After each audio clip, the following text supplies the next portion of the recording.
Good afternoon to all, and welcome again to Tell Me Over Coffee. Our guest of today is an American-European film director, screenwriter, producer, and actor of European descent. His work is characterized by mathematical story creation, non-linear storylines, dry humor, authenticity of cultures, powerful statements, old-school values, extended scenes of dialogue, references to philosophers, and alternate thinking. Our guest holds 2 master's degrees in international economics and foreign policies. He is also a guest lecturer for the University of California, Riverside. He is known for his stage performance skills, multilingual and multicultural background, business and martial arts skills. Holding numerous international titles and awards for martial arts and film, he is the star of an official Chinese government state documentary, Shadow Warrior, that tells about his rise and development, influence of martial arts, Chinese culture, and international background. Following international martial arts competitions in America, he was invited by Wilder Herms, director of Blue Kanji Productions, to be the featured in the film Ripper. I don't know how you pronounce this. Is it Ripper, right? Ripper. In the role of the assassin. He was then invited by Tony Tonelli Oliver, director at Twister Productions, to be featured for his martial arts skills in On the Run, Initiation 21, where he played the role of martial arts master and was also the fight choreographer for the film. After successfully performing in these projects, he decided to pursue his career and develop his presence in media and TV. He became a public figure in the media and entertainment space, featured by major U.S. media, including NBC, Hollywood Times, Hollywood Weekly, for his works in films and TV, production, charity, and Chinese martial arts. He has won numerous awards, including world and international champion titles. His production company, Movieverse Entertainment, has created high-quality video products such as music videos, commercials, produced and hosted TV programs such as The Real Deal of Hollywood, Red Carpet of Hollywood, News of the World Travel, and TV shows including My American Family, Dragon Chef, and Modern Kung Fu. Right now, he is working on upcoming holiday musical show, animation series Anna and Axie, and a feature film, The Sun Also Dies, written by the Emmy winner Nicholas Coster. Our guest is not only a martial arts expertise, wushu and kung fu, Tai Chi, Southern styles, Northern styles, weapons, Shaolin styles, Sanda, Chinese free fight, karate, Iaido, kickboxing, boxing, wrestling, fencing, fight choreography, but also he is in horse rides, soccer, volleyball, basketball, swimming, cycling, weight training, tennis, table tennis, Chinese calligraphy, piano, cooking, and ballroom dances such as waltz. In an international industry such as ours, he is also a language expert who has mastered in the following languages. He is fluent in Chinese, Spanish, Romanian, Russian, and Ukrainian. His minor specialties are French, Italian, German, and Czech. Victor MIGALCHAN, welcome. Thank you for having me. My pleasure. Well, let's start. As I said, you mastered in international economics and foreign policies.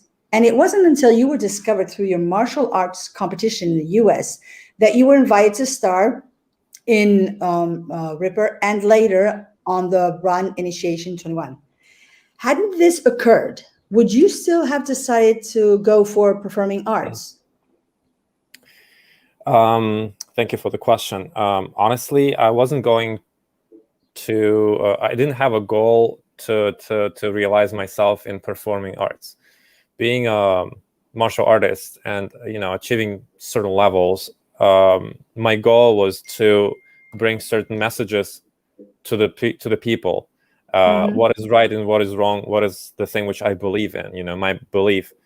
And the higher I was going on this ladder in martial arts, I was also involving the media, because I had my my students, my school, and we were always on TV. Having reports about our competitions, about our statements, our projects. So my step into film and TV was more about bringing my message to the wide audience. I could write a book, but right now not too many people read books. Yeah. That's why I was going to do that. And I started with these two feature films, and at the same time I started working with News of the World. We produced these shows which you mentioned, such as The Real Deal of Hollywood, Red Carpet of Hollywood.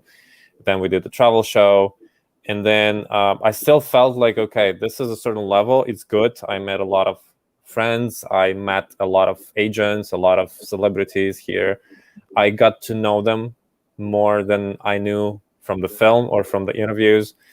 And then I decided to step away from the traditional TV station and started producing my show, My American Family. The goal was to bring people's attention to family values, whether it's a traditional or gay family. It doesn't matter, but it matters that the family as the unit right now in the society, especially here in the States, especially in California, is becoming less and less important. People become more and more individualistic. They forget about different points in life, such as responsibility, about the relationship or the family, honesty, discipline, and so on and so on. So we filmed this show to bring people's attention to the unit of the family, that this is the most important one. And we connected Latino culture, which I love so much, with Chinese culture, which is, like, I would say, one of my native cultures. And another thing which I always put like a huge accent on is authenticity. I don't think that a non-Hispanic person can play a Hispanic person. I don't feel this flavor. It's like not authentic Chinese food, and you compare it with authentic, it's a huge difference, right? Yeah. So we have authentic people playing authentic roles, bringing authenticity of the cultures of these all these details of their cultures, and we show how people with so many differences. I think in My American Family we have one of the most diverse casts in Hollywood. We show how having all these differences, we connect and we can collaborate, we can do things together, we can do business together, instead of just having fights and Yeah. nothing good. Anyone in your family in this industry? No, my parents, they're doctors, and no, nobody. Okay. I always say that family support is very important in this industry, because it's not how do you say it? It's not a sure industry in the sense that you never know when you're going to get the job. You never know if you're going to get a job. So it's a very uncertain industry work-wise. And obviously, I mean, we know that our parents, they tend to want the best for us. And when they fund, and, it has also always been, sort of like this image for artists. I mean, being it musicians or actors or painters, that, you're going to die. You're not going to even eat. You're not going to have food for yourself. Might as well do something else in life, and not that. I mean, to do something, just that brings food to the table. Have your parents always supported you? They supported me in the things which they wanted to, and they didn't support me in the things which they didn't. I have a pretty traditional, old school parents, which I love. I got an amazing family education, and I still bring these old school values here. And sometimes people see me as an alien, with being a gentleman, or all these our European things. Yeah. But yeah, that was a little bit of a struggle in between us, different generations. But here how I see it. I don't see entertainment industry as just about art. It's business. It's about investment. It's about mathematics. It's about making money, and it's about creating value. Whether you are an actor, it's creating value. It's branding. It's business development. Film or TV show, it's creating a product which brings value to the viewer and which brings value back to the investor. I see it this way, and I never saw myself as I don't have an employee mentality. I didn't come to America to get a job, and I don't see this industry as opportunity for me to get a job. As one of I forgot his name. I think he's an American entrepreneur of, I think, Japanese descent. He said that people who come from other countries to America, they create industries. So I see myself as a creator. I create projects. I bring investments. I'm happy when I can give people jobs and when I can employ people. And their families have income and they develop. They can buy a house. They can buy a better car, whatever. So that's my goal, to develop in this way, in this area. And as for example, I see one of like people who influenced my development, Quentin Tarantino, right? He's a creator, then he's a director, because I think he believes that in his vision, the thing which he creates, nobody can do better than he does. Nobody probably would care as much as he does. So that's my thing. I create projects. We create jobs for people. I'm happy to give them these opportunities and help them to make money. And yeah, business is risky. But what people sometimes don't think about is having a job, you depend on this paycheck. That's all you have. You might lose this job and then you lose everything. When you build your business, it takes time. It has ups and downs. You diversify. You have maybe 2 streams, 3 streams. It brings you more financial security in life. So this is how I am. This is how I think, and that's how I push all the projects which we have. Well, we're going to say a quick hello here to Asunta Serna. I don't know if it's Asunta. Asunta Serna is a very well-known actress here in Spain and international-wise. And she has a school in Madrid with her husband, Scott Cleverdon, who is also an actor. And we are going to say hello to them. Hello there. And hopefully, because she is really busy with her interviews also, and I am here waiting the day that she can have just about an hour and I can interview her, so that it's going to be a very, very good thing for everyone, because she has very, very good tips about this industry as an actress, as a teacher, as a producer, and as a director with her husband. So let's go on with the next one.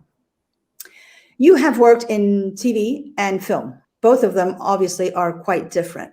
Not much, but quite different. Which one do you enjoy most, TV or film? I enjoy both.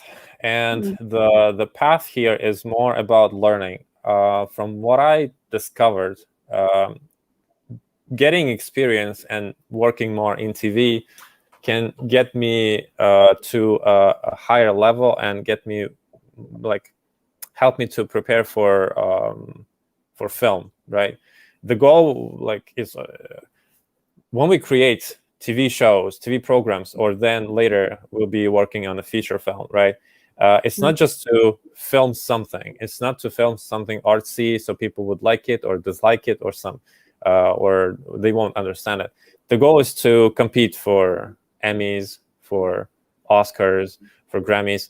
That's how I am right now, right? Maybe later in 10 years, I'll have enough Emmys and Oscars and I'll be just whatever, like Quentin Tarantino. Just make a film for like enjoying myself. As for now, this is the goal. So working in TV gives, I think it's a little bit better school to get yourself ready for a proper feature film.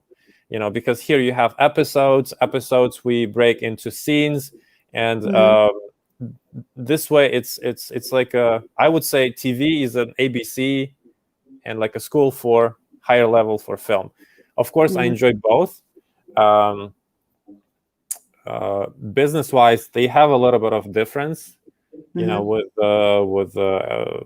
even such little details as product placement and advertising, and how you can make money back to your investor, right? You have a TV show, you have like 10 episodes, right?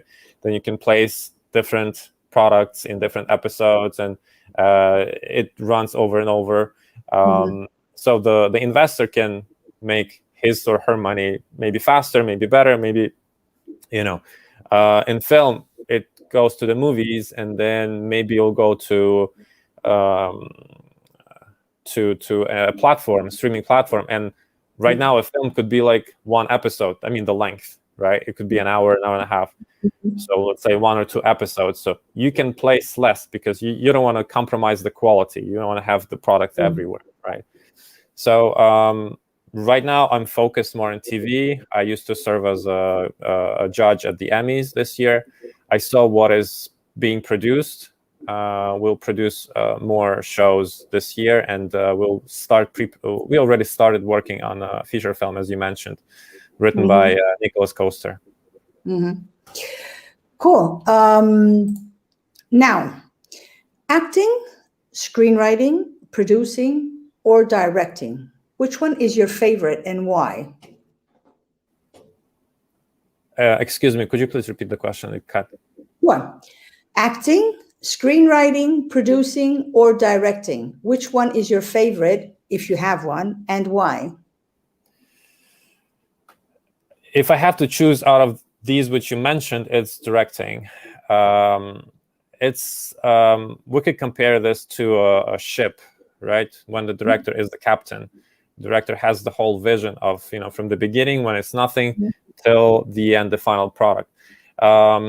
I combine directing and producing because of my business background. So when we create, when we go into filming, I keep in mind always the business side, always, you know, the math, our budget, everything. And I always maximize the efficiency of the production. You know, we do not waste. So I think I inherited a lot from Hong Kong style when it's extremely efficient. Yeah. So yeah, directing. I enjoyed the most. I go and do acting when I believe that there is no person who could tell the story, this part of the story, better than me with my background. But in order to be a good director, you have to experience everything on set. You have to experience being an actor. You have to experience rolling the focus. You have to experience bringing the coffee. You have to experience working in McDonald's. When in 2017 I went to Beijing, and I had an interview with Wang Weimin. He's a A-list director there in China. He does TV director. And he told me that it's very important in order to be a good actor or a good director, you have to get a whole lot of life experience. You cannot be a good director or a good actor just because of the courses, just because of the film school. Good, it's like wine, right? With more years, it's better and better and better. The same thing here. So, as we had a little conversation before we started, it's very important to get a whole lot of life experience, to understand people from different aspects, in life, and then you can move on and be directing or acting. Yeah, true, very true. After your 2 projects as an actor specialized in martial arts, you decided to set up your own production company, Movieverse Entertainment, creating, as I said, high-quality video products such as music videos, commercials, producing and hosting TV programs and shows. Why and what was the purpose for this? And why not continue as an actor? I never had a goal to be an actor. Mm-hmm. I don't think I want to be an actor. Again, it's just about the project. It's about the storytelling. If I see that I need myself in the story, I'll go in front of camera. I take care of the whole thing because of, again, business background, and because this is the project which I created, and people who work with me, they have trust in me. So that's how it works. After those two films, I also helped those productions with, some advices a little bit, from the business side. But you can never, I don't think I want to rely on someone else's projects, right? And I always was pretty successful in creating my own stuff. So yeah, we started working with the News of the World. We created a few shows. And then in 2019, I started the Movieverse Entertainment. So we will just focus on high quality TV series, sitcom, something light, something comedic with a little bit of drama, and with a lot of life reality and common sense with authenticity. Not many people want to do this. And instead of wasting my time talking to the studio, talking with other productions, why don't I create it myself? So that's what I did, and it was quite a bit of a journey. It was very nice experience, and here we are. We released our season 1 in March of My American Family. We filmed season 1 of the cooking show, which again brings together so many cultures in 15 episodes. We filmed the pilot of the Modern Kung Fu, which focuses on individual development of a young person, because right now older generations don't learn, as you mentioned. The younger generations don't have an example and don't really want to learn, right? So we target a lot of young people, from their early 20s to late 30s, with a lot of important messages. And of course, who can live without music? I love music. I used to do piano. I just bought a piano recently to continue because I can't live without it. And I want to create a high quality, again, international musical for this holiday season, connecting people of different cultures, different religions all together. At the end of the day, we're the same family, and under the God, and there's nothing that should separate us. True. Out of the following, My American Family, Dragon Chef, Modern Kung Fu, which one is your favorite project? And how was the process from creating to screening or airing? Just tell us a little bit about about each project. I love all of them. It's difficult to choose one. They're different. They're like different parts of one diamond, honestly. The process, My American Family, as an idea in my head, started when I, as I mentioned, went to China Harbin in 2017, and it was cold, and I was waiting for people to pick me up, drop me off, and when you spend some time in the hotel, and you're not in LA, nobody calls you because they know you're outside. I just started thinking, this idea came to my mind. It's a story based on my story, how I came to America, and then my first friends were Latino family, right? And we had so much fun with our differences, and how they had fun laughing at me because of my dry humor, or me not getting what are you talking about. And then we developed it. I came back, and we started working with writers. TV show, I don't think it could be written very well by just one person. Plus, I'm an international person, and the things which I would say this way, Americans would say it the other way. So I have to work with an American writer or writers in order to make it relatable here in America, because we release it in Hollywood, and then we go to China, Europe, Russia.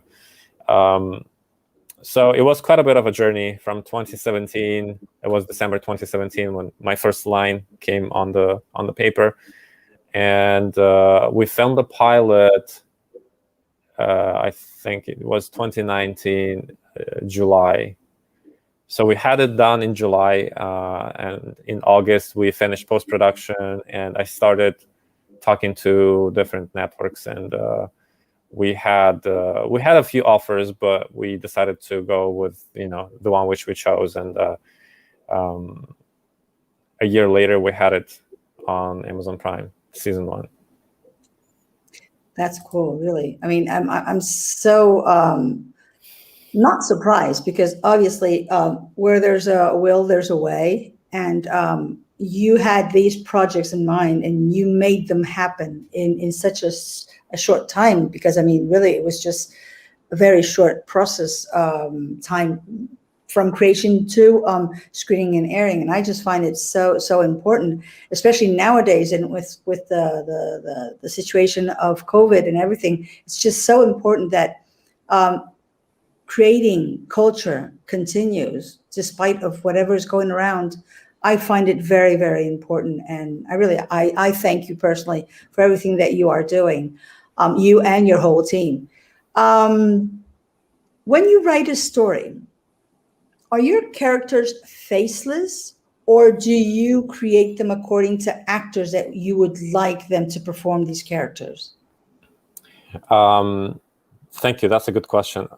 When I have a story in my mind and then we work on the story with my writers, I do have people in my mind already, mostly, maybe 90% or maybe 100%.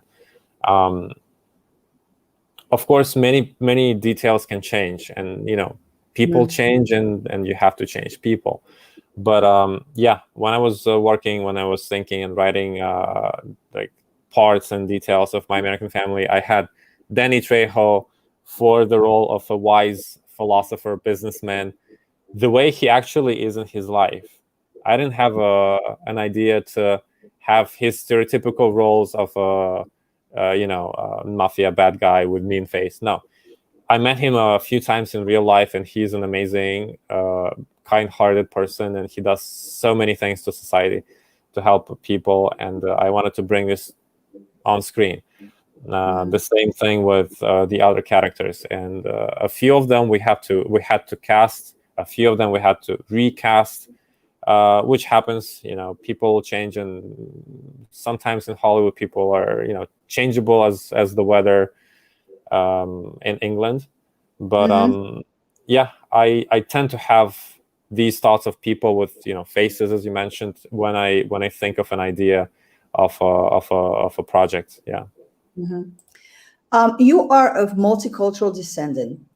Why no? Would you say that you or people that have more or less are multicultural, do they have the same opportunities as other Americans in this industry? We're not talking about character wise in a project, but we're talking about also salary wise. Good question. I was never focused on getting a job and salary. In America, from what I see, it's all about your skills and abilities, and you definitely can make a lot of money if you're a disciplined, hardworking person with good ethics. Your whole background is your it makes you rich, right? The more languages you speak, the better for you. The more cultures you've experienced, the better for you. And of course, depends on the company. If you want to get a job, it might be a benefit if they're looking for something like that, or if they're not, then probably not. Entertainment wise, there are a lot of roles which need people of different cultures. They need people from from South America or from Europe, and right now Hollywood gets more and more diverse. So it doesn't have to be an American actor who would play a person from Spain, or who would play a person from Mexico, or who would play a person from any other parts of the world. Like, for example, Arnold Schwarzenegger was playing a police officer from Soviet Union with a few sentences in Russian, and that was kind of funny. Yeah, so I think that it's not about opportunities which exist or not. It's about if you go and take it, because it's competition, right? You just show that you're better, and even if you have an accent, which people believe that, oh, if you have an accent, it's such a terrible thing. No, there's so many American actors here with their native American English, with an accent, either from New York or from the South or from West Coast. Everybody has an accent. It's for the individual to think how to turn all his differences and his skills into a benefit, and then to get it. And you have to be a good salesman. You have to be able to build your brand. You have to develop it. You have to be in 21st century and understand that if you're an actor, right, as I told many actors on the workshops which I did, you have to create value, and you have to be valuable. You have to bring value to the set. Just saying that, oh, I'm an actor, I love to act, honestly, for a producer or a director, it doesn't mean much unless you're a celebrity. So you have to work on your own brand. You have to create your name, your reputation, your media, your social media.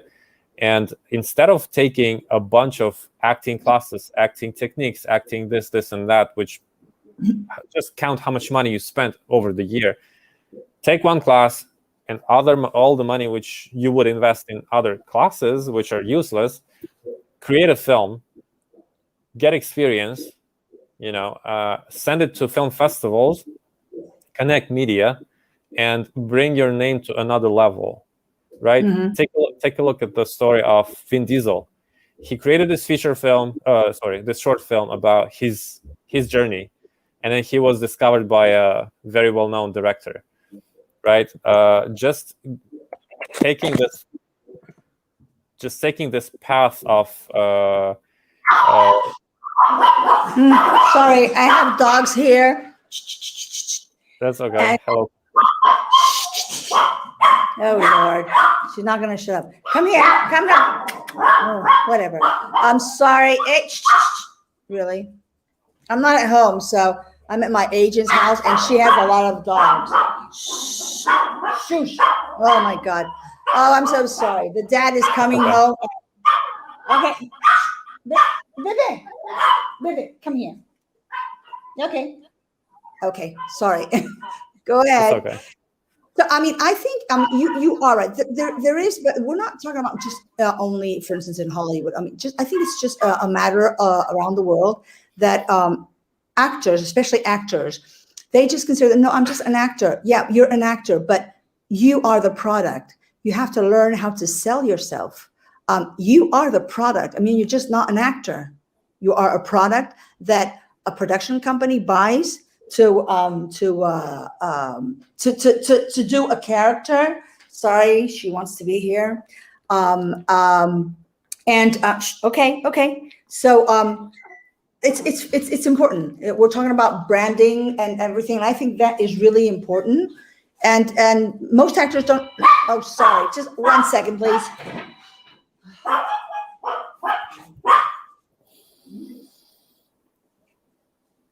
All right. Someone else answered. Oh, sorry for this. Really, I'm really, really sorry. That's okay. So that's the thing. Most actors don't understand that they are a product, and that the product has to be not only well presented, but like you said, you have to have your social media.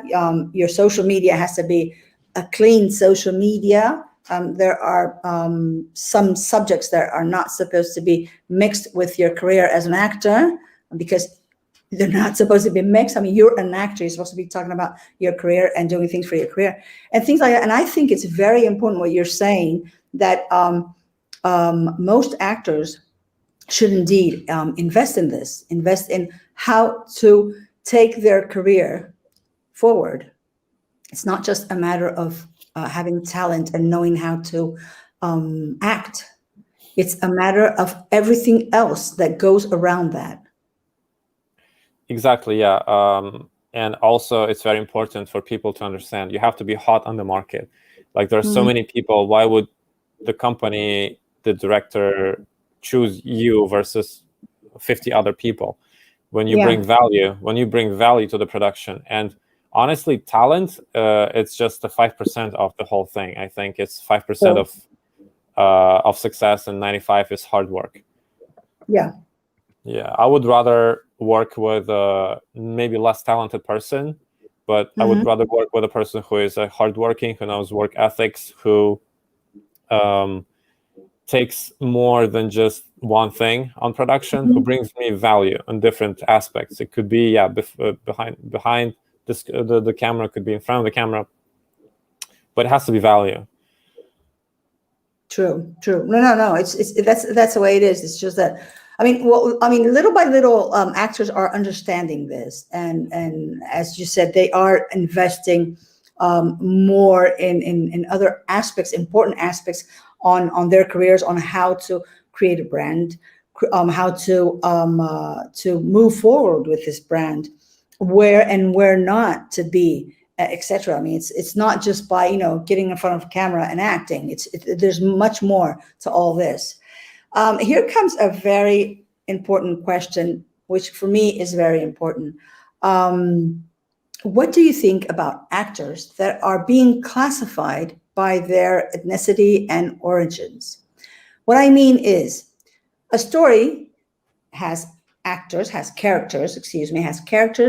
that tell a story. These characters need actors to play them. Characters know not of religion, politics, ethnicity, sexual, how you say it, orientation, etc. So now I'm speaking internationally. It's not a matter of the States or Spain. No, it's just a whole thing. Okay, a whole thing where white people are implicated. Why is the vast majority of the characters always played by white people? Well, as I mentioned, Hollywood already opened up a lot, and I think that it might not be the case anymore. From another perspective, so there are different ways of having this question discussed. One point, when the show or when the film as a story is being created, this creator has a vision of a character. So it's not something personal, and being accepted or not accepted on the casting, it's not something personal. It's just these people or this creator doesn't see you in this role, but he or she sees the other person. Okay. So I don't think it's about ethnicity. I don't think it's about anything else except of the vision of the creator. That's one point. Other points, there could be a lot of points. There are people who are unfortunately not too bright, and they have racial or whatever, crazy thoughts. I don't think it's normal, but again, if even that's the case, I don't think that an actor should focus on, oh, I wasn't accepted because I'm not whatever, and just move on and get better. Use this time to invest in a better project. Right? You don't waste your time yelling at the person when he or she crossed the street in the wrong way. It's a waste of time, waste of energy. You can control only yourself, right? So you go to this audition, you audition. They like you, they accept you, great. They don't, move on to the next one. Don't waste your time. I think that Hollywood also changes, and at least like in my views, I want to show different cultures. I want to show different authentic people who would play these cultures. So if my character is said that it's a character, let's say from Mexico, I want a Mexican authentic person to play this character. I would not hire a person of not this culture to play this character. In Hollywood, it could be a lot of people, especially like maybe big studios, they don't pay attention to that much, and they could have a person from Argentina playing a person from Mexico, But people over there would feel, hey, this is not our accent. This is not how we twist, whatever. So that's my own thing. Like, I love cultures, and I love these teeny tiny details and differences. I would always want to have authentic person playing this role. There are roles which don't say anything about the background of the character. They don't say if this character is from this country or from this culture. So again, it's about your ability to do your best to perform, to follow the lead of the director or casting director. And if they don't see you as a fit for this role, just move on to the next project. It shouldn't be a conflict. There shouldn't be anything personal. Again, it's business. And like, let's say you have a company, and there are 5 people willing to take this job at the company. You would take the one who you feel fits the best to your business, right? Yes, I agree. But there is one thing that I don't understand, and it's okay. I do understand your point of getting an actor. For instance, in the case of a Mexican character, you need a Mexican actor, of course.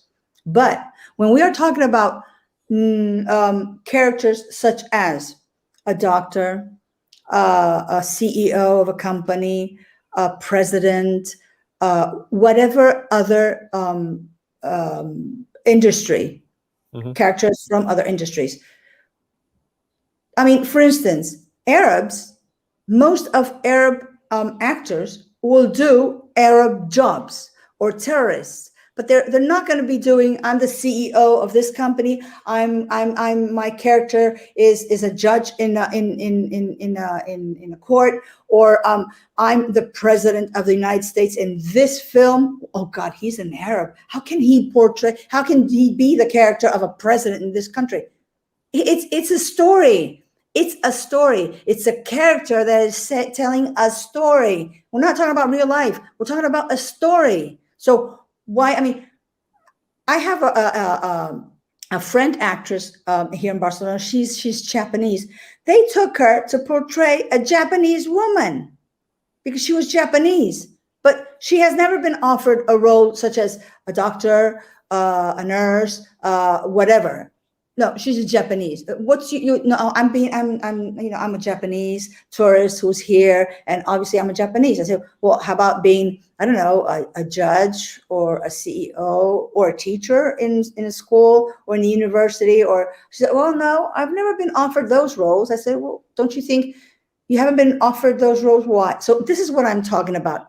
I'm talking about these roles, right? These characters that, I don't want to exaggerate, but okay, let's say 80% or 90% of the times are done by white people. Because if we go on Asian people, if we go on with Black people, it's the same thing as with Arabs. They are given certain roles, but they are not given, I mean, it's not that, okay, I need a judge. I don't care what race you are, you're a judge. I mean, I don't care if you're white, if you're Indian, American Indian, if you're Hindu, if you're Spanish, if you're from wherever. I don't care. You're a judge. Obviously, I do agree with you that if I need a Mexican, for me, it's sort of like you said. For me, it is. I feel. I mean, being multicultural, I feel it's I feel it's an insult for the other country that, you know, you put an Argentinian doing the role of a Mexican. For me, it would be come here. For me, it would be an insult to have someone, you know, trying to do a Mexican accent. I mean, if they know how to do a Mexican accent, I mean, by all means, and the actor is Argentinian, but does know how to do a pure Mexican accent, why not? But if you can't do it well, I mean, it's best that you take someone who does speak Mexican.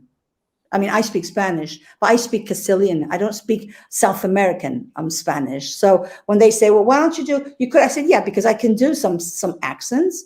But if they really want a pure Cuban, it's best they go look for a Cuban actress, not a European Spanish actress. Because I mean, it's going to be hard for me to portray that role. So that's what I mean. I mean, we're not talking about doing certain characters that do need a certain, for instance, like we're talking about languages. I'm talking about just a normal character, such as a doctor or a judge or a CEO of a company. Most of these characters are done by white people, and I am white, but I feel that it's so unfair for all the other actors that they can. It's just. That's why I was saying that characters don't really know about ethnicity or religion or sexual things. It's just that's my point of view. I mean, some people can agree with me and some may not, but that's how I feel about it. Well, okay, I hear you, and again, I'll go back to the vision of the creator. It's business is not about fair. It's not charity. If you can perform well, you'll be taken, you'll be accepted. If you don't, you don't, and it's not personal.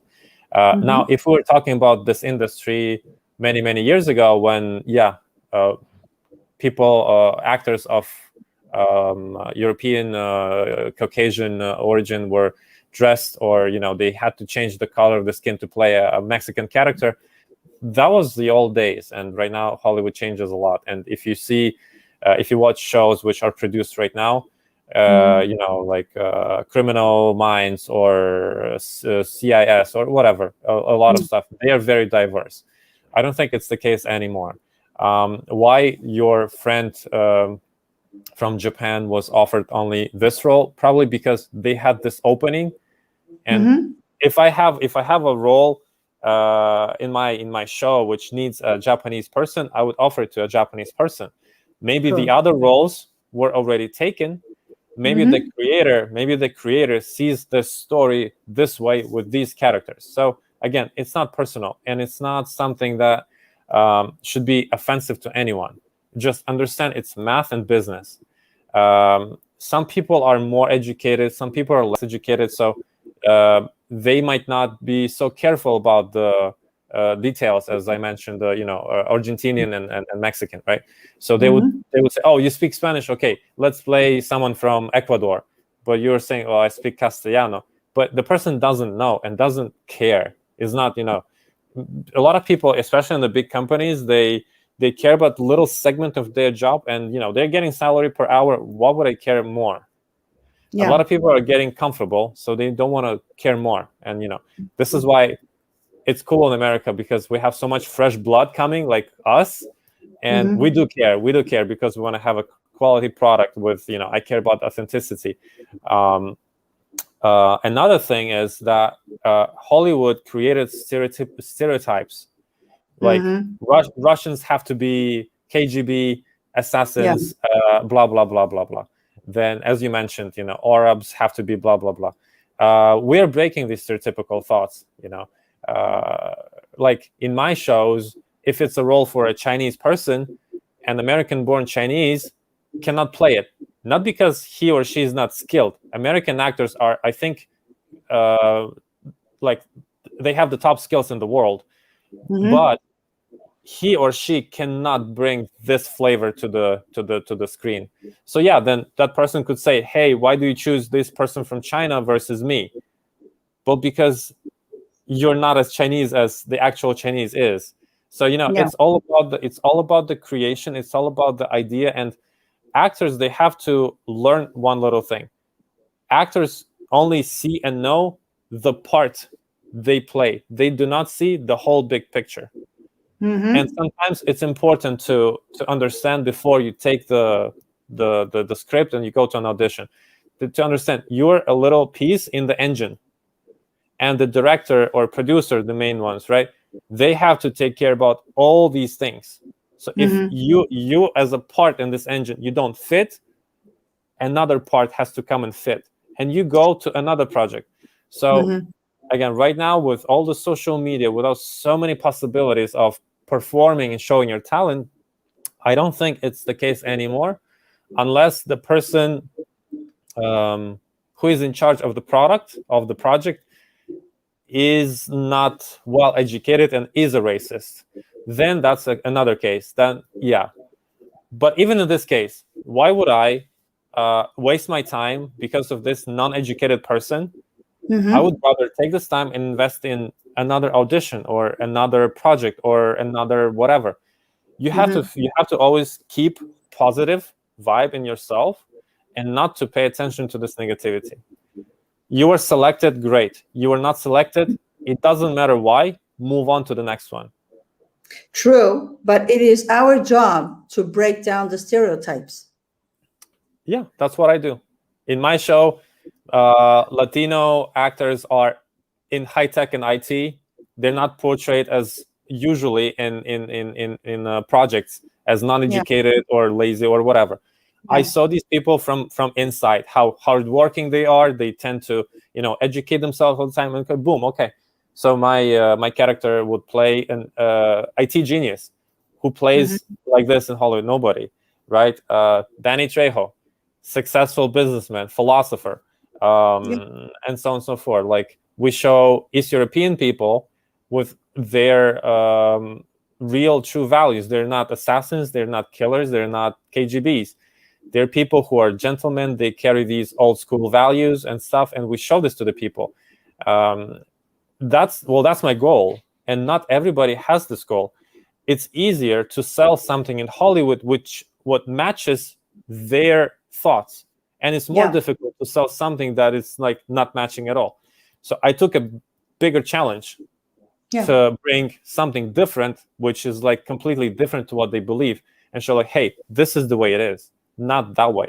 We don't show, as I like this comparison, authentic Chinese food and Panda Express.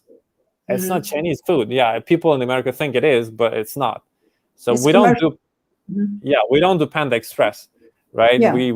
We do authentic, and then we break stereotypical thinking about different cultures. And that's kind of funny because I do this, and then when we had these protests in LA and a few other big cities, and there was looting and a lot of bad stuff happened, people from the Eastern Europe, with this feeling of home, of protection, of devotion, stood up for their American fellows and helped to protect their businesses, their properties and stuff. So slowly, with time, all this will change.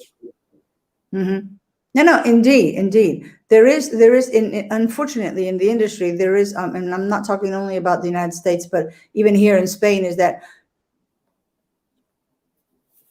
despite it's a story that has been created, whether to tell about a specific matter or whether just because it's just a creation of a story, we tend not to be too realistic.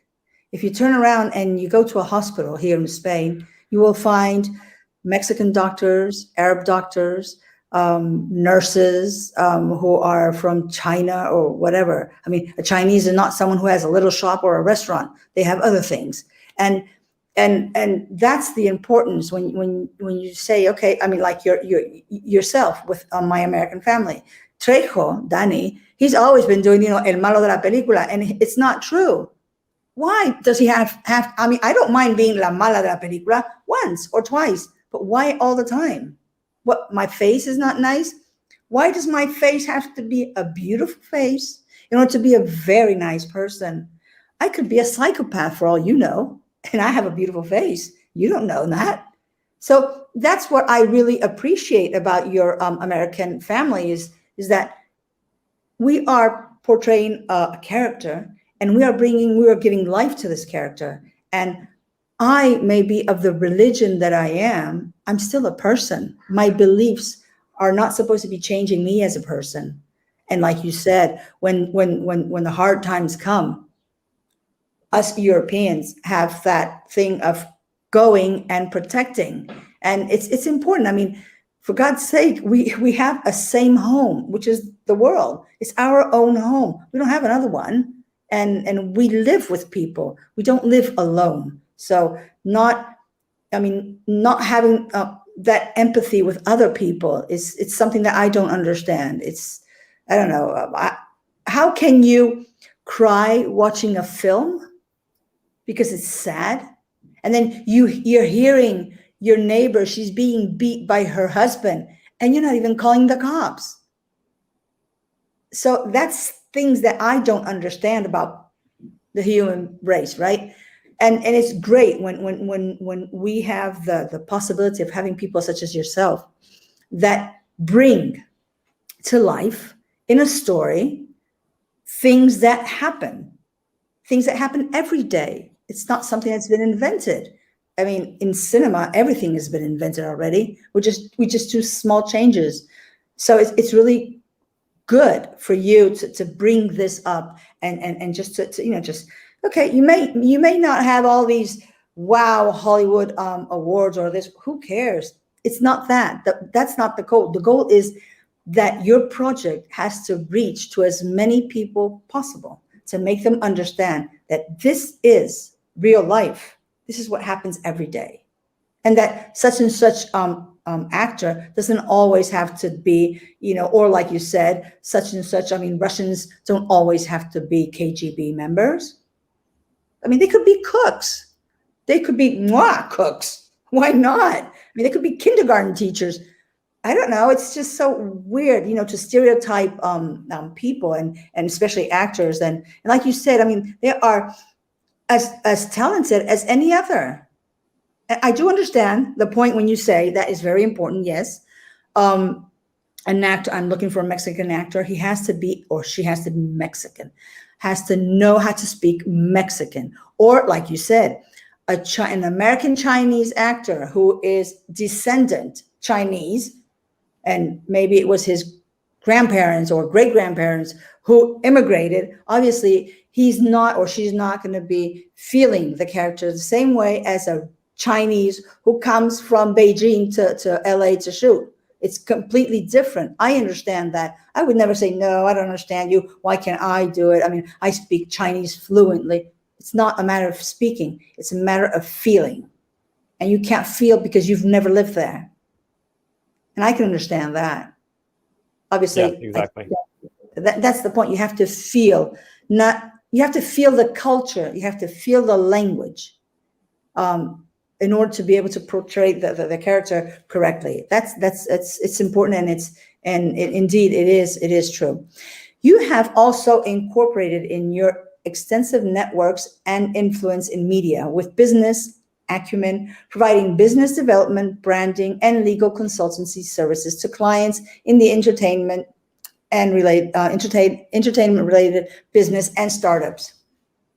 How can you manage all this, plus write, plus produce, plus act if you have to? Where do you get the time to do all this?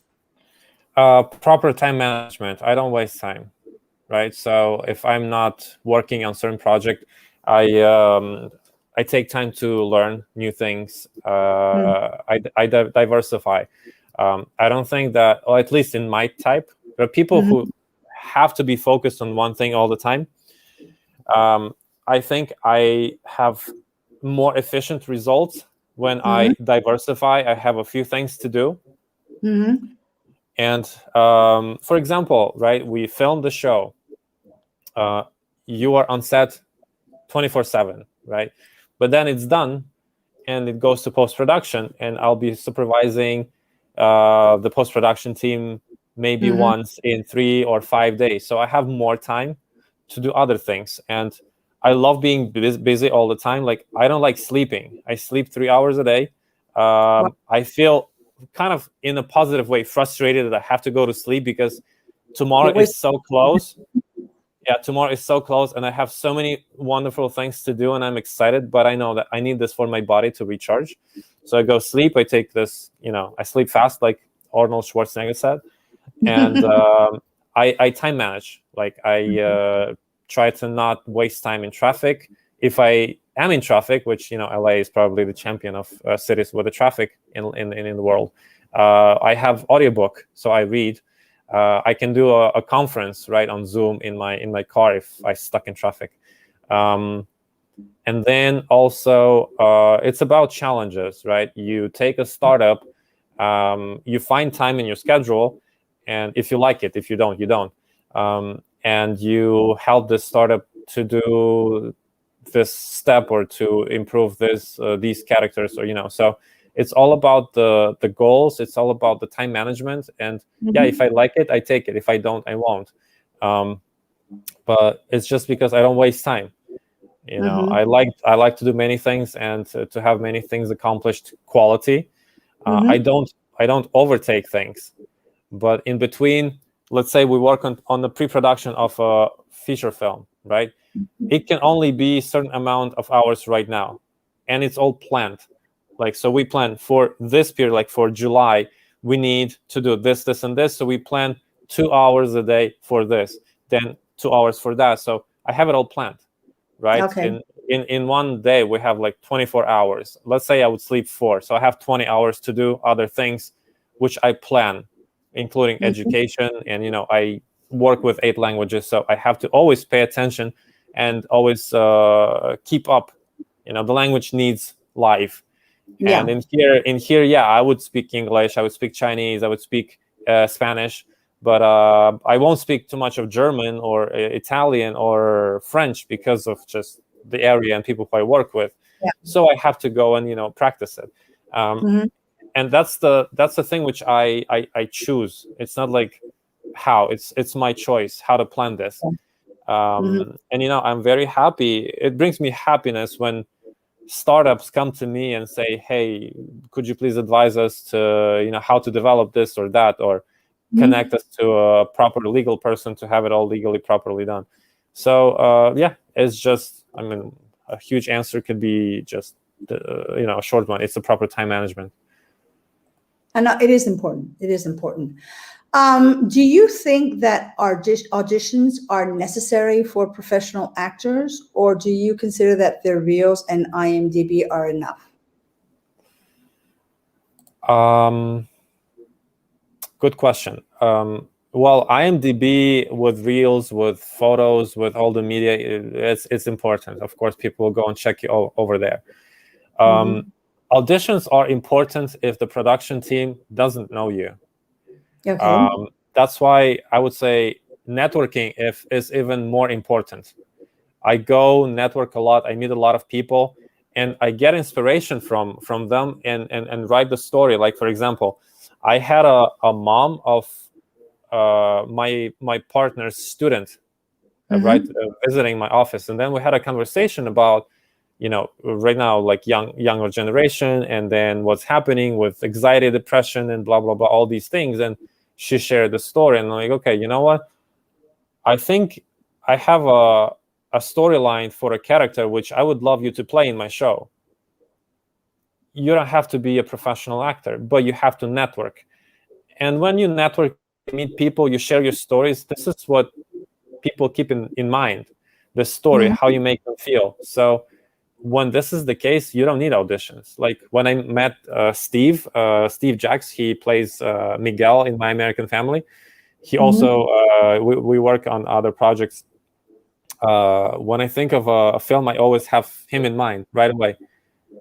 And it's just about networking. He didn't have to come and audition for me. All these other people who were in Modern Kung Fu, they didn't have to come and audition. I knew them already, and they knew me. And yeah, that's not important. A bunch of them, they don't have IMDb. It's not about that. But if you just tend to work and try to get jobs, number one thing, networking. People have to see you, know you, feel you, and then an audition would not be necessary. The second thing would be auditions, because you have to come, show yourself, and have to make people feel you. Having proper IMDb, website, social medias, Instagram, Facebook, it is very important. And the better you develop them, the more valuable you are. Because if you have a lot of following, you're also an asset for the company. You bring them market. Yeah. So yeah. Do you think that platforms such as Netflix, HBO, Amazon Prime, etc., are the only future for our industry? And do you think they will be taking over theaters? That's a good question. That is possible. that they might take over theaters because you don't have to go anywhere. You can watch whatever you want at home. I think that for people like myself with a lot of romanticism in their hearts, we still love going to the theater and watching, the big screen. It's a totally different feeling. About the future, it's difficult to say. A couple of years ago, we wouldn't believe that there will be Netflix or Hulu or Amazon Prime, so we could have this service. I also see that there is a tendency of people being interested in short videos. So we have TikTok, we have Instagram, we have Facebook. Yeah. So about the future, it's a pretty tough question. About the theaters, I hope they won't. Yeah, me too. Yeah. Yeah, because as you say, it's a total different thing. Plus, it's like I say, it's I would even call it's an art of living. Just going out. Either you have dinner first and then you go to the movies, or you go to the movies and then you have dinner out and it's not the same. Especially watching certain films on a small screen at home, even though you have a big TV, than on a huge screen in television. I mean, my last film, I went with my son to see the last one of the Warren. I love terror films, so. And I went with my son. It's not the same thing to watch horror films or terror films or films that have a lot of special effects, just like all the Marvel ones. To watch them in the TV at home, even though you have a big screen, than to watch them in a huge screen and then plus I just think it's something that you can do with a lot of people. It is true that I don't know why, and I don't know in the States how the cost of theaters, but here in Spain, the cost of one theater to go just one person, you can have Hulu, you can have HBO, you can have Amazon Prime, and you can have Netflix, and you can have a lot of people at home watching all the films. So it is true that it has become quite expensive in Spain to go. What I could say it's maybe around $7 to go to the theater for one person. Set aside popcorn and all that. We're just talking about going to the theater. It's about $7. It's quite a bit. It's quite a bit of money, especially if you have a family of 4 and you start counting. You can't go to the theater every day, and once a week. It's if you count of going once a week, it's a bit at the end of the month. So I think there should be, or maybe it's like I say, and I think that Netflix and maybe, I don't know if Amazon Prime does it, but these platforms are, the tendency is that some feature films, first they are on in theaters and then they go to the platform, which I think I would say it's the best way to maintain theaters, is that they first are aired in the theaters and then in the platforms, because I mean, not everyone can afford going there because they have a big family maybe, and then or whatever, for whatever reason they can't physically they can't go because the theater is very far, or they don't have a theater. So then it's cool. Here's another question for you. Don't you think that most of the projects nowadays are created just for young people? For instance, in Spain, we have a high percentage of old people. Our population is not a young population. And most of the projects that are filmed in Spain, be it for TV or theaters, are really for young people. So we have all these old people, 50 plus, that, they don't really have stories for them. They are continuously watching stories created for young people. We're talking about less than 40. Good question. Thank you. I think the age is the way how you feel. It's not a marker of being old or young. Like, it could be 75 and feel young as 15. Hopefully not silly as 15 though. I don't know much about Spain and how the industry is working in Spain. I think in Hollywood they create a whole variety of different projects for different ages and different people. For example, what comes to my mind, The Irishman, right? I don't think it was created for a younger generation. It's kind of universal though. So I wouldn't say that. And again, because I don't think people create only based on the younger generation. They create based on different segments of the market. First of all, it's business. When it's about hiring, it's about production, about stereotypical thinking, it's what sells. And of course, they will consider this show for this generation, this show for the other generation, this show for the southern states of America with more traditional, like older school values. I think they create a lot, and the factor which is called Hollywood never stops, I think. Yeah, but age is just how you feel. It's not the number in the passport. Oh yeah, I mean, definitely. I mean, I don't feel old, but it's just that some stories you can tell they were created for a younger generation, and because obviously, like you said, The Irishman or Red 1 and Red 2, and you have all these oldies like me working in the film, which is quite cool. But here in Spain, it's a little bit different than in Hollywood. So we do have a lot of the projects are made for younger generations than 50 plus. I hope that will be changing in soon. What advice would you give to those who wish to start in this beautiful but uncertain industry?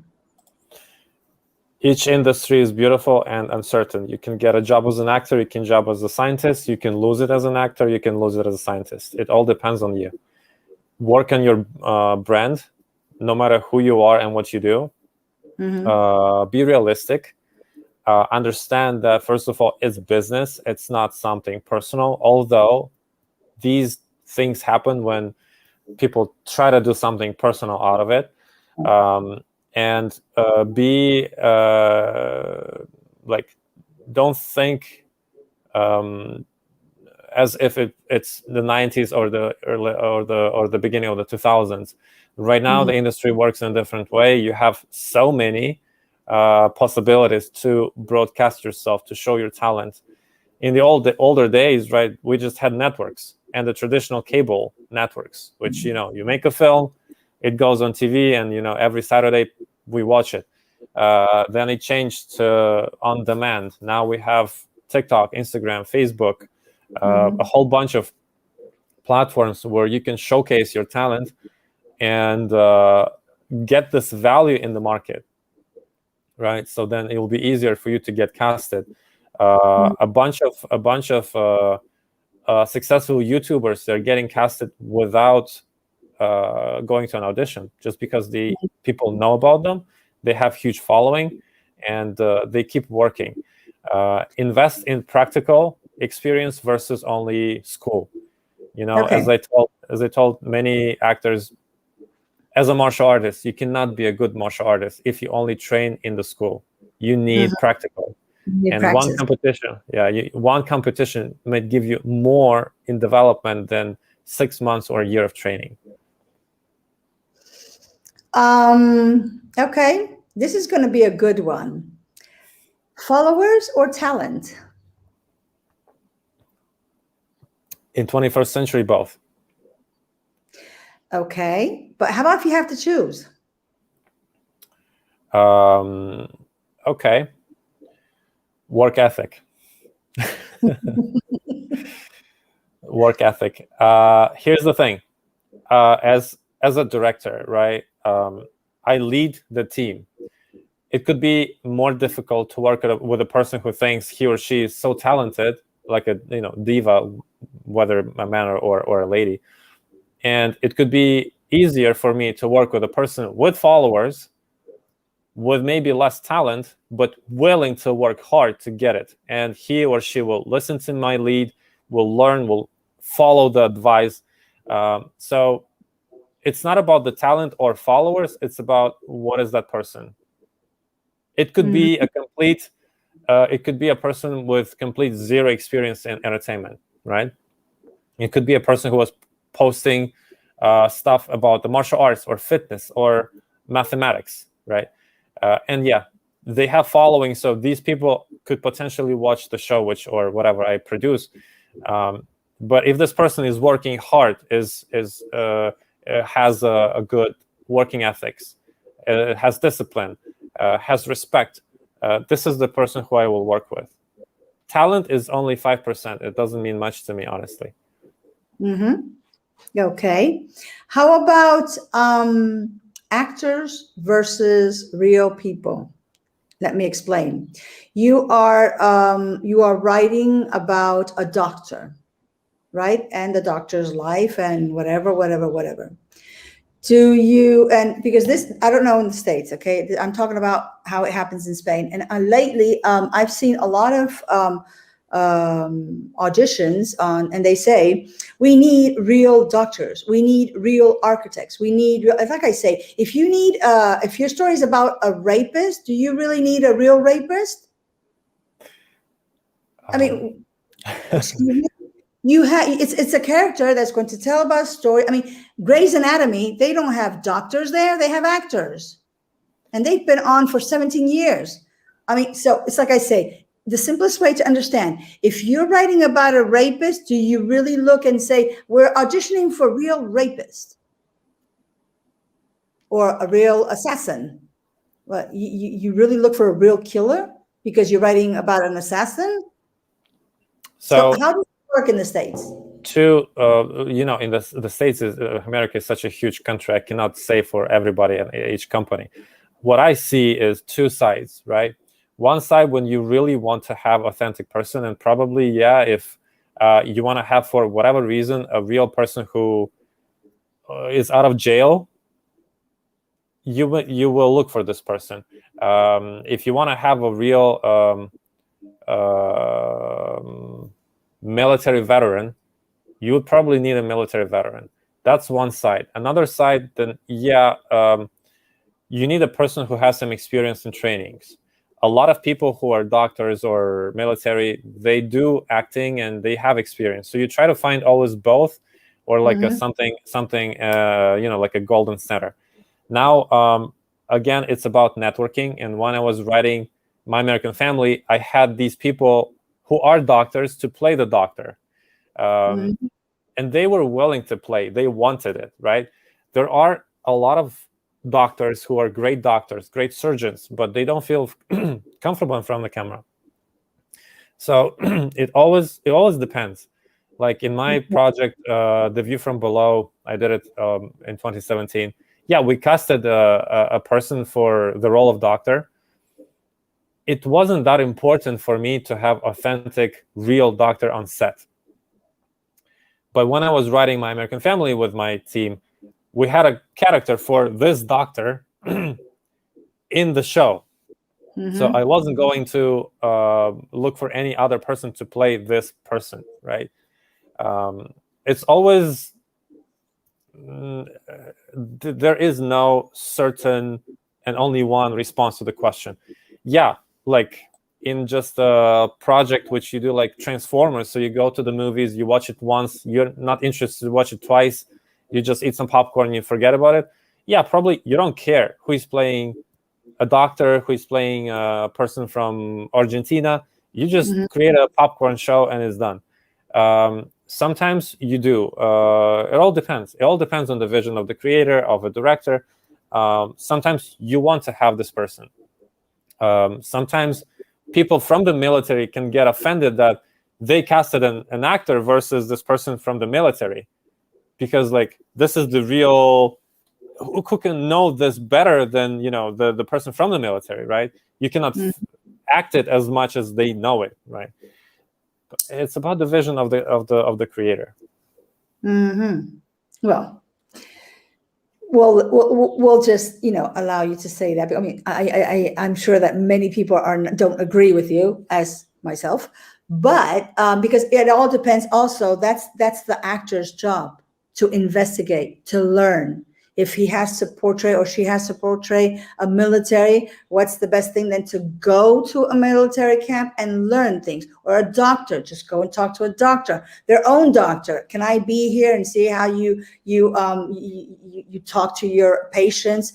Things like that, because then that's the responsibility of the actor to go and do their job. Because it's not just reading and learning my lines. If I have a specific character, I don't know, I'm a vagabond. Well, I'm going to have to go and I'll talk. I'm a prostitute.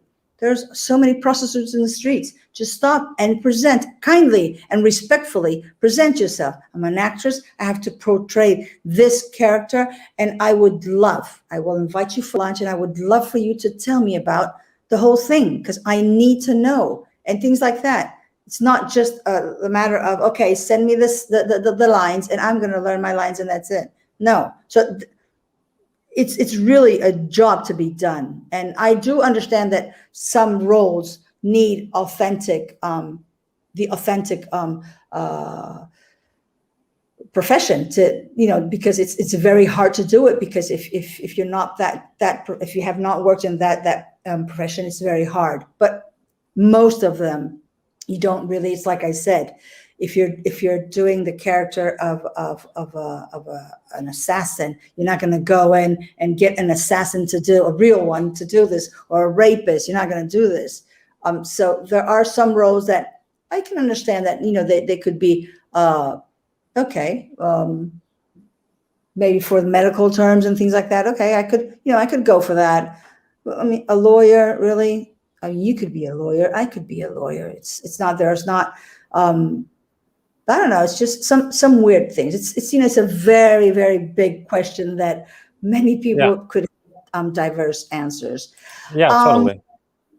What can you tell us about your upcoming projects? Holiday musical show, Anna and Axie, and your feature film, The Sun Also Dies.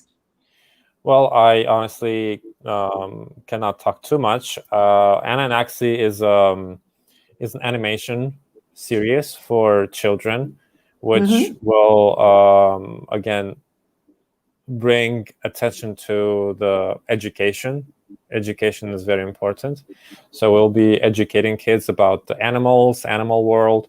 I have also thoughts about bringing some legends from the Bible into it. So, because I think it's important, and it's not about being religious. It's about learning the past, learning the history, so it doesn't repeat, right? You have to learn. You have to learn whatever religion you think you belong to. When you meet a wise person and you ask, do you believe in God? Yes. Do you believe in Buddha? Yes. Do you believe in other names from the history? He says yes. Why? They all were telling us the correct things about life, and it's not like too different. But because this is my background, this is what I believe I can share, right? In a, again, very educational way. So, like, for example, don't judge, right? Don't judge and you won't be judged. Don't waste your time on judging other people. The only thing which you can control in life, this is you. So just, focus on yourself, your own development, your own things, and, you'll be better. Be better than you were tomorrow. Yeah. So this is the generalized idea of this series for kids. Holiday musical is, again, bringing people of different cultures together. And I love authenticity, so that's why it's important to have authentic people doing their authentic arts. The feature film, I can't talk too much right now.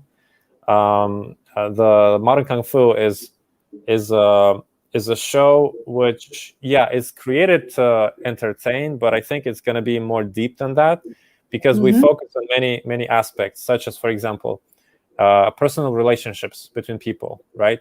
People meet, people date, and nowadays they don't take it as a responsibility. They don't have discipline. Then they are like, they don't have these characters in business. If they do business, they don't have them at work. They complain. They leave. When technically we're supposed to figure out what we want to do in high school and then university and then start actually doing, not wasting our life. So through Chinese martial arts and all the characters, all the values which we learn, discipline, go through hardships, maintain, keep going forward, we discipline, respect, we show how it is important in your personal life, you with yourself, in your personal life with the other, your significant person, in your career, right? You do business or you work for someone, you have to keep these values to grow. You have to sometimes, just keep going forward, right? And another thing is toxic relationships. Another thing is right now children facing anxiety, depression, having suicidal attempts. What are the reasons? And we bring authentic doctors to play doctors and to have actual call of action, right? So we want to help people to relate to the story and then to find a solution. Then we have sexual assault in the foster family problem, which again, we structurize it and then we show, hey, this is the solution or these are the possible solutions. So this kind of a thing.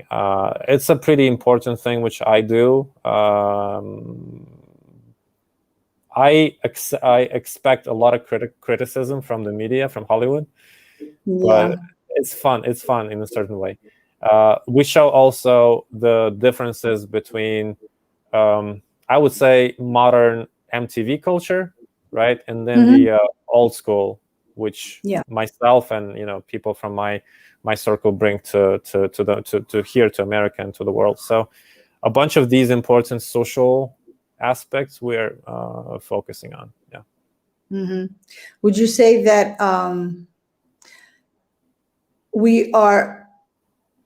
we tend to show that we still have values, but really we have lost them because we don't use them, we don't apply them at home? Some people still do, some people don't at all, some people even don't really understand what is that. Maybe I've heard of this, maybe I saw it in an old movie, but it's like not reality. What are you talking about? Are you like an alien? I'm like, yep, that's me. Well, then it's quite important. I mean, it's as long as, I do understand that your projects are not only a business matter, because obviously we work for something. We don't work for free. It's obvious, because unfortunately you can't work for free because you need to pay to do all this. So obviously one of your goals is to get the money back that you have invested, you or any producer. Now, but you also do have another goal, which is to bring all this into every one of us, which is trying to gain back all these values that we have lost since the late 90s, because I am from the 60s. I was born in 63, and we still had, in our family, we still had these values, and I could see that values started changing and extinguishing around almost the end of the 90s. And it's sad. It's because you see them not only in children that obviously, if they haven't been taught these values, which you can understand, they don't have it and they don't understand it. The sad part is that our generation, my generation, has allowed this to happen, that it just vanished out of, from one day to another, just vanished. And, you see all these kids that instead of stupid things, like instead of asking, please for things and thanking, and say thank you after they have received them, they're there, just, hey, you, and hey, what's this, hey, you? You're talking to your grandmother, or you're talking to your mother, or you're talking to your sister, even if she's younger than you. It's respect. If you want someone to respect you, you have to respect first, and things like that, or just take things for granted. No, you just can't take things for granted. This has changed a lot. I always say that technology has brought so many good things, but it has also brought so many bad things. And I think it was our fault to not know how to put a stop and say, okay, this is good for this, for this, and for this. For instance, emails are great if you have an important, urgent thing that you have to send out. I really miss letters. I miss Christmas cards. I receive e-cards. I don't want an e-card. I want my Christmas card. I want to have my shelf full of Christmas cards for Christmas. I receive one or two from my family. What's up? Now it's what's up. Merry Christmas. Why? Why don't you send me a postcard? It's like I said, the only person that really thinks about me is the bank, because the bank is the only one that sends me letters every week. So all these values, it's just that it's as if we forgot they existed. And the important thing is technology and videos and this and that and this platform, that platform, TikTok. Kids, I mean, I see kids who are what, 6, 7 years old. They know how to, they master better than the phone than I do myself. And I'm 57. So it's things that you say, why? Why have we quit doing things that our grandparents did with us and that our parents did with us? Why have we just all of a sudden said, okay, that's not any important anymore, and we're just going to go on with technology and this and that, and you're there thinking, it's weird. I just find it so weird. Family time. I mean, family time is doing things together, not just, this and that. And if I have to, if I'm investing my time and listening to you because you're telling me something that happened to you with a friend or a project that you're going to be doing, well, why don't you take your time after and say, hey, how about if we go for dinner tomorrow, we go for lunch, and how about if we just go, to the town next, just next door and just visit whatever, I mean, a museum or together, or what would you like to do? And we'll do it. We don't do this anymore. We are always in a hurry. We don't have time. We prioritize other things that really doesn't need to be priority. And I don't know, we're just, like you said, we have become individualistics. And that is very sad. True. Mm-hmm. Very, very sad. You have all these lovely projects that are going on, and all of them being produced and shot in the United States. Do you have any, or have you been thinking of producing anything in Europe? I'm definitely open to produce anything meaningful in Europe. Mm-hmm. I think that Europe, and not only Europe, has a lot of things which have to be seen, not only written in books, but also done as visual art in mm-hmm. film and TV. I would love to. I think I might have a chance to have a little break next year in the end, the second part of March. So I was thinking to take a little tour, the Iceland, and then Ireland, the UK, Spain, Portugal, up to Greece. And mm-hmm. I want to go and collect stories with these people, because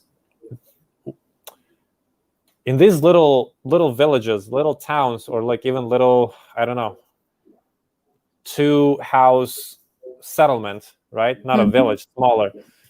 People have so many rich stories which we can learn from, all this heritage. I think it should be, at least, if not shown, at least saved for the future generations. Because mm-hmm. right now people are more, TikTok, being cool, pretending to be cool, being fake. I think something will happen and it will change. But when it happens and things will change, many things will be already lost and forgotten. So I want to collect these things and have at least something. I'm just one human with 2 hands and 1 brain. Mm-hmm. I need more hands for my brain though. But I think that we have to save these things. And as you mentioned to me, you are a mix of so many cultures. I think, and it's important that you stay connected to your cultures. The same thing here. Like if you're an American born, but you have Chinese blood, you have to learn the culture. You cannot say, I'm an American, then I'm just, born and raised in Mac Chicken. No. When you disconnect yourself from your own blood, your own culture, you have this void, which brings more pain and more, frustration to you. When you keep your culture, when you learn all the songs, all the folk songs, all the even prayers, right? It keeps you alive as a human being with a soul. It turns you away from being like a little robotic thing which just walks and stares at the phone. So I do have this plan to go to Europe and collect stories. I have the same plan to go to China, travel to different small cities and villages, and experience the real life, because that's the real life, not the social media, not the technology. Yeah. Plus, it enriches you as a person. I mean, for instance, I've always been, and ever since I was a child, I've always been a very curious person, and I love to watch documentaries, and I'm very curious about other people's lives and stories and heritage, and I consider myself a citizen of the world. So I consider that I love to travel. I love to know about other traditions, other religions, other beliefs. I'm very respectful. I may not agree, but I'm very respectful. I mean, each person has the right to believe and to just take forward their own beliefs, as long as they respect me. It's like my husband likes to say that his freedom starts when yours ends. So he's very respectful with that, and I consider that's. I mean, we don't have just one home, which is the place where we were born or where we were raised. I consider that we are humans, and as humans, the whole world is our home. But you have to be respectful, and you have to take time to learn about someone else's life and their things. As it's not just about, it's not. I don't believe in egos, so it's not just about me, me, me. No, it's you don't live alone in an island. You live with people. So take time to learn. It's just like when people look bad or look down at a hobo in the streets. And I always say, have you ever stopped and thought for a second that this person had a life, a normal life like you and me, and something in a moment of his life or her life just went wrong and took them to the wrong path, and they ended up drinking or drugging themselves or living, or they just had a schizophrenic breakdown. And you don't know, you can't judge who are you to judge someone else's life? Once you can judge your own, and you find that you are perfect, which does not exist, you have the right to judge someone else's. And since perfection does not exist, you have no right to judge anyone else's life. And so it's very important what you're saying. And I mean, it's great.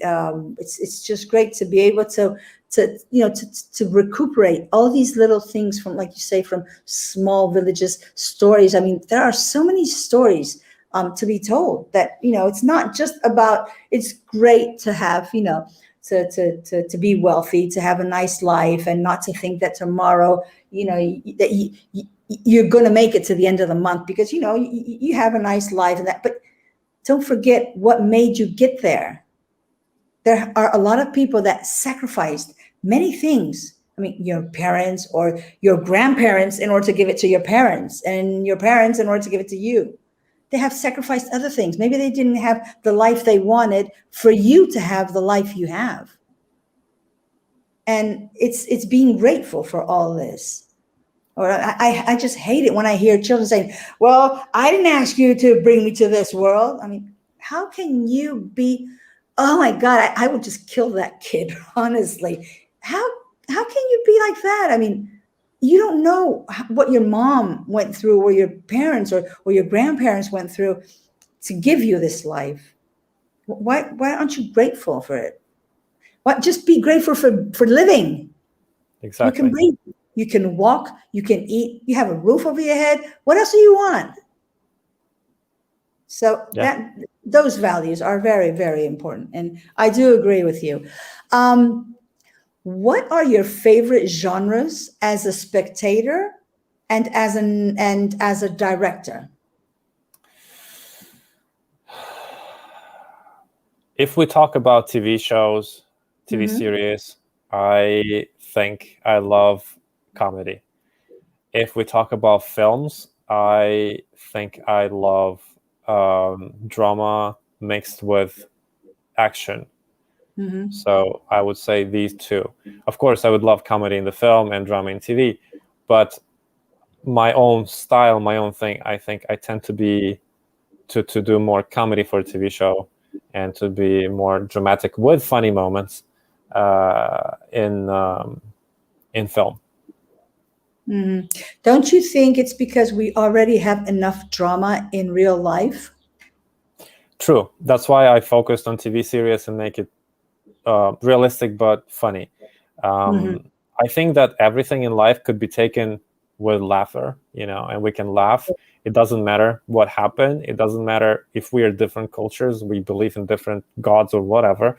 We don't have to go kill each other or be, or hate each other. We can just sit and laugh, and True. it shouldn't be prosecuted, right? So, yeah, especially after the 2020, especially what's going on right now, and it's like just the beginning, I think. Yeah, we need more light comedy. We need things people to pay attention to, and a lot of light stuff to take them away from depressions and that kind of stuff. We need to laugh more, Yeah, and to laugh more of ourselves, especially. yeah. Um, if you could go back in time and then go forward, what would you tell your past you and your future you?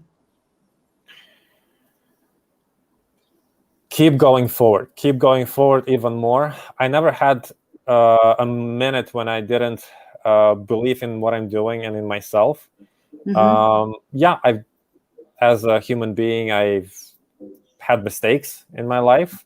I would maybe, tell myself to be more aware, but in general, I'm happy, and I don't think I have time to regret.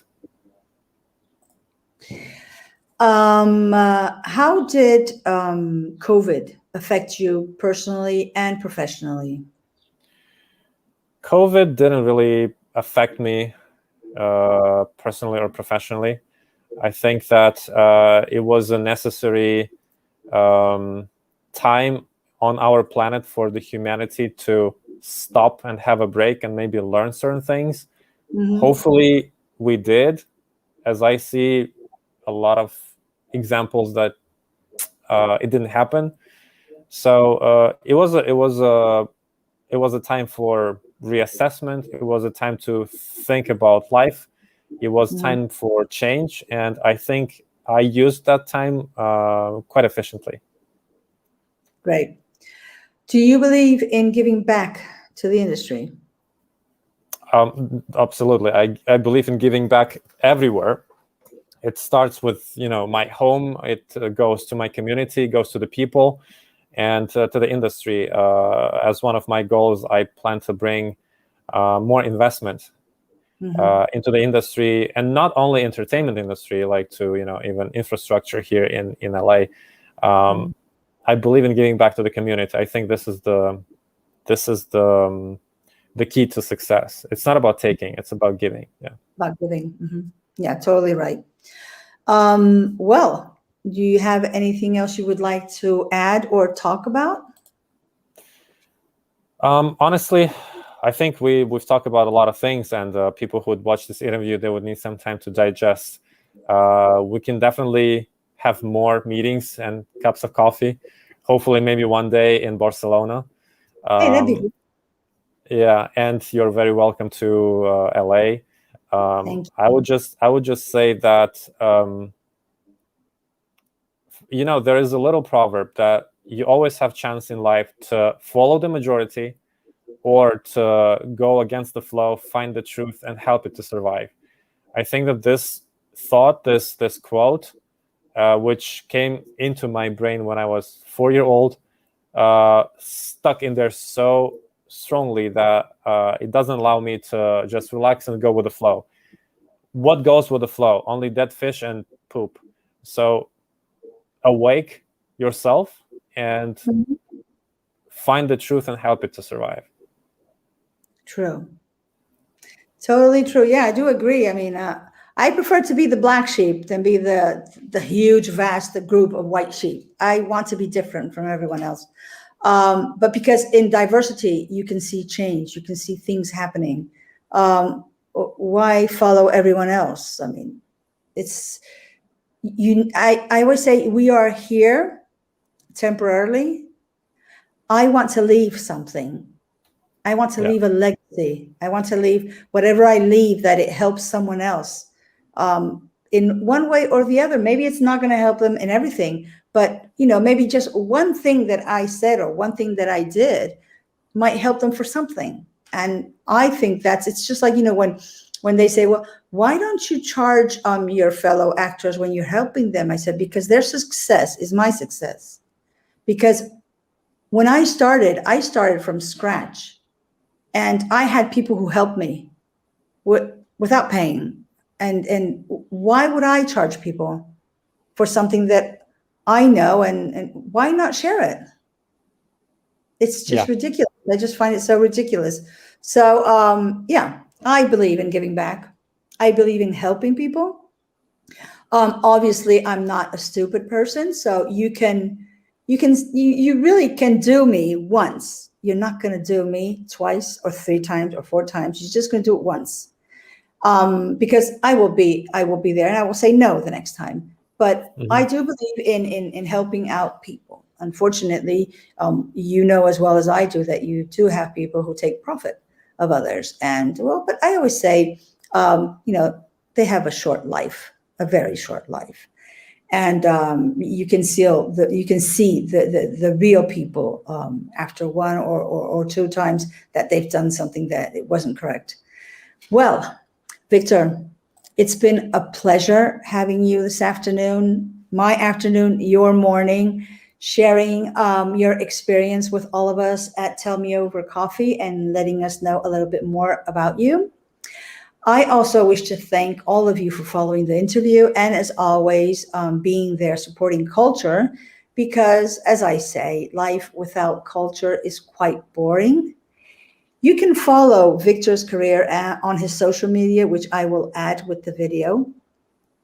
And we still will be continuing with the mysterious guest of the day because, I think it just, brings a little bit spice in our lives to not know who I'm going to be interviewing the next day, which will be, I think, on the 6th, because now I'm not at home. I'm in Barcelona after I finished my series in Madrid, and I'm just taking a little break to visit family here in Barcelona. So stay tuned to my social media if you want to know who is my next guest. Take care. Please be very responsible. Don't forget your mask, even though many of us have already had COVID, recovered. Some others are vaccinated, but unfortunately, the bug is still out there, and many of us have not been vaccinated yet. So if you don't care about your life, care about others. And as I said, it's been great having you, Victor, and I hope to have another chat with you very soon. Take care. Thank you for having me. Thank you. Thank you all. Bye.